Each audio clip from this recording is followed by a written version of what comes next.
My name's Emily, and if you're expecting a story about fairy tale princesses, you're in the wrong place. My life started pretty standard. I was born to Joe and Linda, just a regular kid in a small town where everyone knew your name, or at least pretended to. My dad, Joe, was the local go-to guy for any car trouble.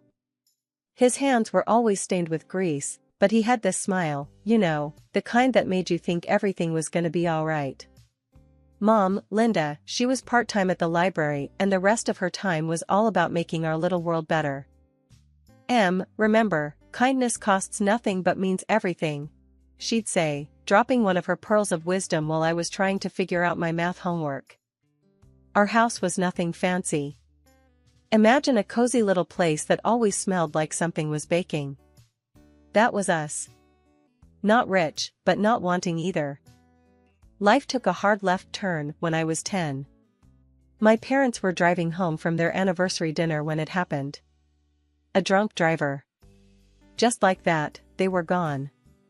I moved in with Aunt Sarah after that. She was Dad's distant cousin, lived in a house that seemed to creak and complain more than it stood. Aunt Sarah was a tough cookie, worked odd jobs to keep us afloat. The house, it was like time forgot about it, and fashion? That ship sailed long before it reached our shore. My clothes were hand-me-downs from a time when Aunt Sarah thought bell-bottoms were a revolution.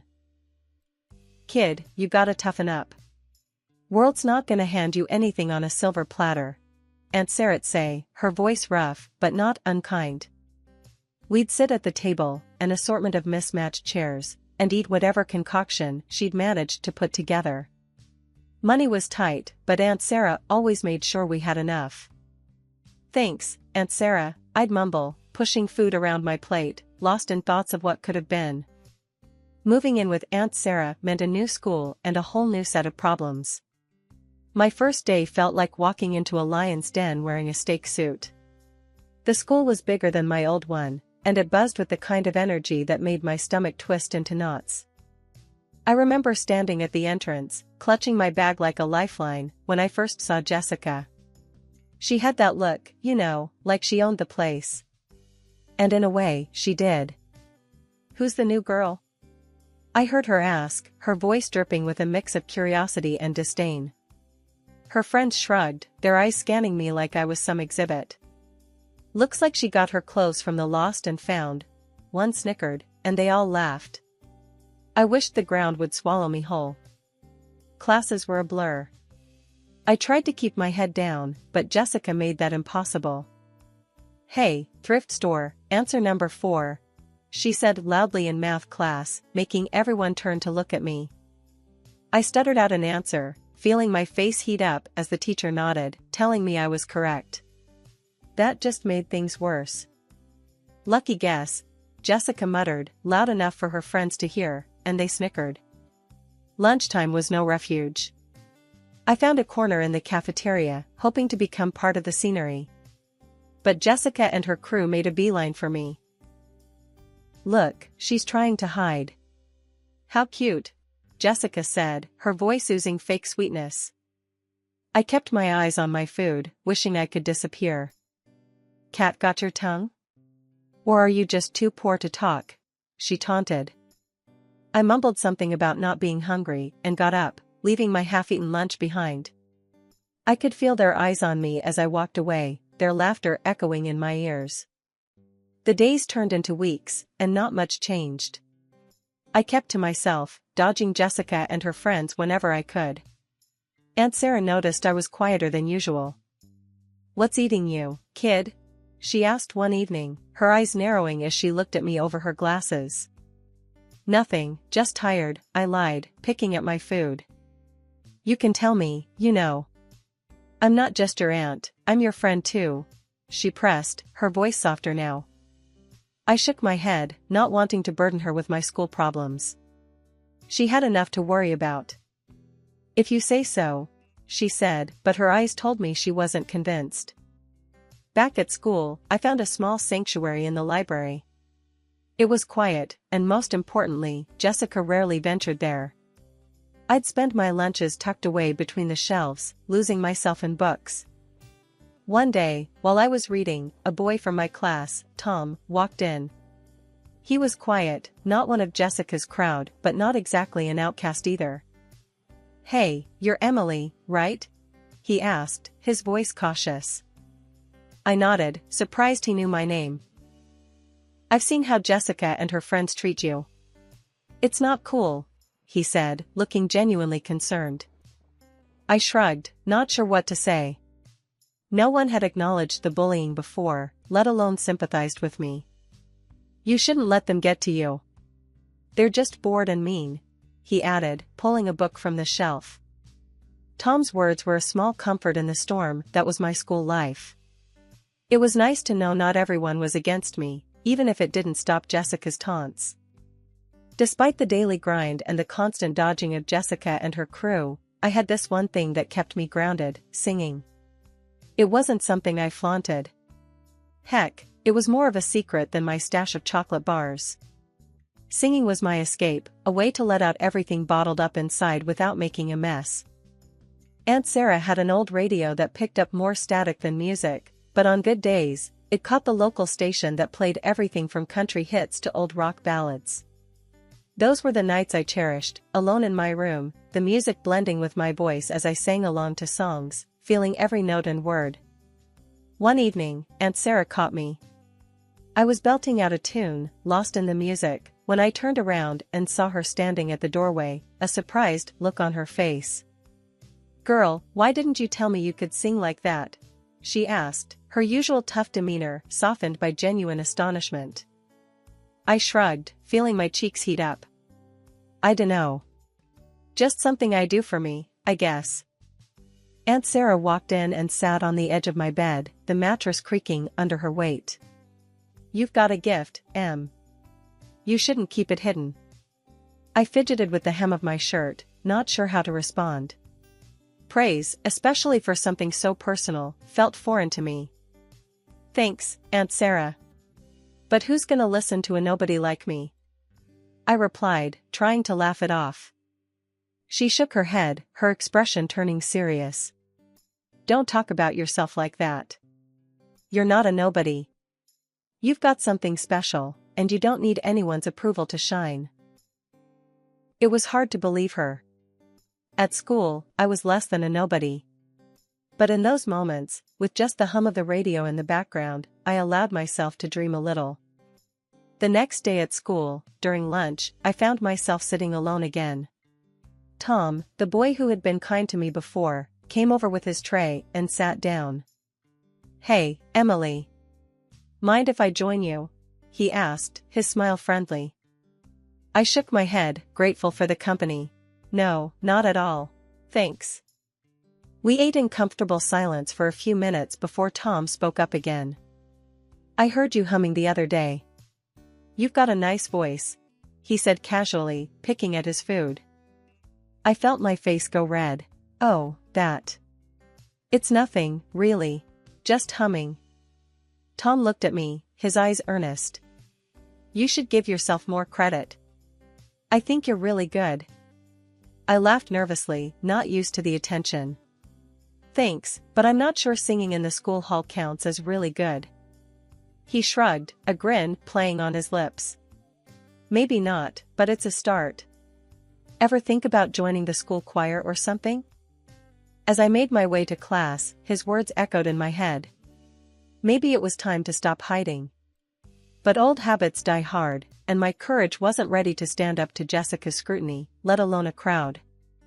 After high school, my path didn't lead to college or some grand adventure. Instead, I landed a job as a cleaner in one of those fancy office buildings downtown. The kind with glass doors so shiny, you'd hesitate to touch them for fear of leaving a smudge. It was a world away from anything I'd known, filled with people who carried themselves like they were the main characters in a movie where I'd be lucky to get a walk-on part. The job was straightforward: show up before dawn, clean until the offices began to fill, and then vanish before I became too visible. It was as if I moved in a parallel universe, one where I was a ghost, seen but not acknowledged. Days turned into weeks, and the routine became my life. Wake up, clean, go home, and then do it all over again. The interactions with the office workers were minimal. One evening, Aunt Sarah noticed my quiet contemplation over dinner. She had that way of looking at you, like she could read all the things you didn't say out loud. "What's on your mind, Em?" she asked, her voice cutting through the silence of our small kitchen. "Just thinking about work," I replied, pushing my food around the plate. "Anything specific?" "You've been quiet lately, quieter than usual," she prodded, her eyes sharp and concerned. I sighed, not sure how to explain the loneliness of being unseen or the strange comfort I found in that brief moment of acknowledgement. "It's nothing, really. Just, sometimes, I feel like a ghost there." Aunt Sarah frowned, putting her fork down. "You're no ghost, Emily. You're real, and you matter. Don't let how those folks treat you make you feel any less." Her grip was firm, grounding. It reminded me of the strength I'd forgotten I had. Maybe I was a ghost in that office, but to Aunt Sarah, I was as real as it gets. And maybe, just maybe, that was enough to start changing how I saw myself. Life as a cleaner in a high-rise filled with the city's movers and shakers wasn't exactly what I had dreamt of as a kid. But it paid the bills, or at least most of them. The monotony of my days was broken only by the brief nods or half-smiles from a few kind souls, but mostly I was just a shadow, moving silently through the corridors and offices. That all changed the day Ms. Anderson arrived. She was the new director of the company, a position that usually meant more suits, more demands, and less recognition for someone like me. Except, Ms. Anderson wasn't like the rest. It was late, another long day of scrubbing and cleaning, when I first met her. I was emptying trash bins in the deserted offices when she walked in. Most would have just passed by without a word, but not Ms. Anderson. "Working late, I see. Thank you for keeping this place spotless," she said, her voice warm and appreciative. I almost dropped the trash bag in surprise. "Oh, no problem. It's just, my job, you know?" She smiled, a genuine one that reached her eyes. "Yes, but it's hard work, and I want you to know it doesn't go unnoticed." I didn't know what to say. No one had ever thanked me like that before, especially not someone in her position. Thank you, Ms. Anderson. That means a lot," I managed, feeling my cheeks heat up. She nodded, then glanced at her watch. "Late hours, huh? Must be tough balancing life with such a demanding schedule."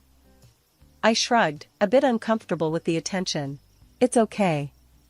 Gotta do what you gotta do, right?" Ms. Anderson's expression softened. "True. But everyone deserves a break now and then. How about we work out a more flexible schedule for you? Maybe split your time between here and the store next door?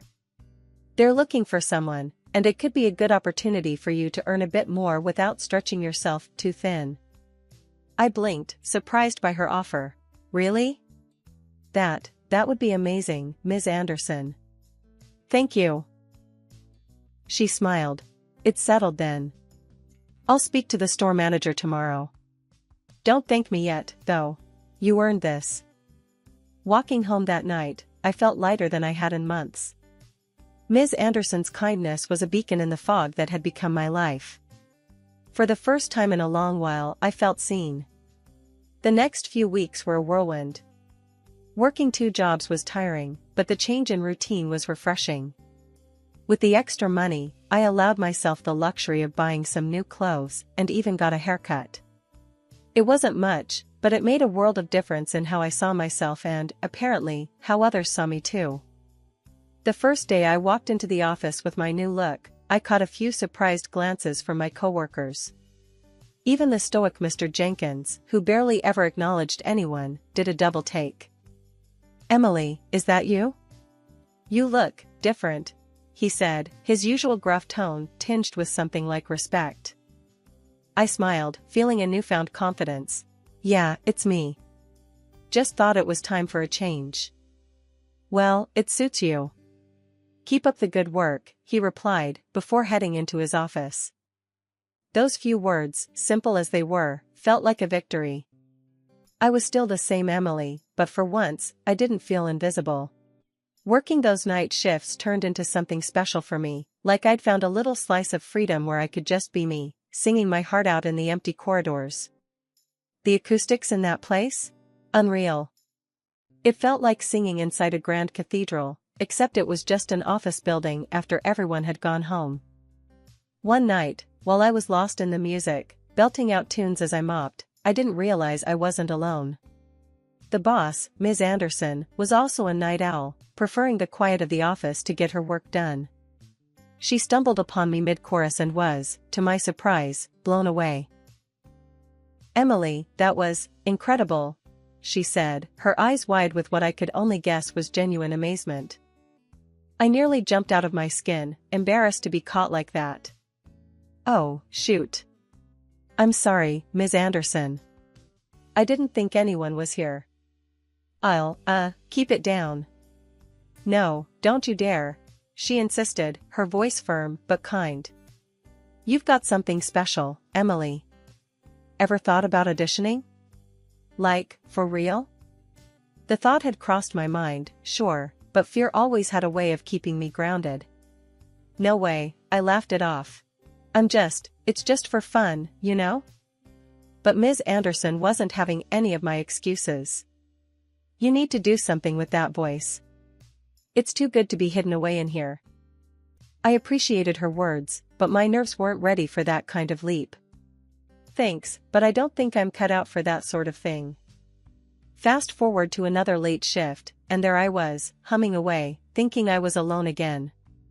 Suddenly, this enthusiastic voice breaks through. "Wow. That voice. You've got talent."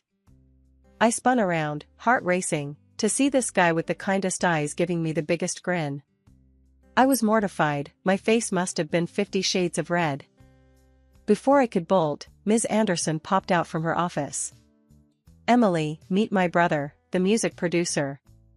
I told you I had a surprise for you." Her brother, huh? This was her idea of a surprise? My knees felt like jelly. He stepped forward, all smiles. "That was something else, hearing you sing. How about you come audition at my studio? There's no pressure, but I think you've got something worth exploring." My brain was screaming, "Run," but something in his gaze, so warm and encouraging, made me pause. I don't know," I stammered. "I've never done anything like that before." Ms. Anderson nudged me gently. "What's there to lose, Emily? Give it a shot." Standing there, between my boss and her brother, something clicked. Maybe it was time to step out of the shadows, to see what I could do if I let go of the fear. "Okay," I finally said, my voice barely above a whisper. "I'll try." Taking that leap, deciding to audition at the studio, was like stepping off a cliff and hoping I'd sprout wings on the way down. The day of the audition, my nerves were shot. I showed up at the studio, a nondescript building that belied the dreams being made inside, clutching my little notebook of songs like a lifeline. Ms. Anderson's brother, Mark, met me at the door with a smile that was meant to be reassuring. "Ready to knock 'em dead?" he joked, leading me inside. I managed a weak smile, my stomach doing flips. "Ready as I'll ever be," I said, though my voice betrayed the quiver of my nerves. The studio was cool and dim, filled with equipment that looked both intimidating and exciting. Mark introduced me to a small panel of people who would be listening. "Don't mind us," one of them said, a woman with a kind face. "Just do your thing." Easier said than done, I thought. But as the music started, something magical happened. My nerves melted away, my voice found its strength, and the song flowed through me like I was born to do just this. When I finished, the room was silent for a heartbeat, too, then erupted into applause. "Wow," Mark said, his eyes wide. "Just, wow." I blushed, overwhelmed by the response.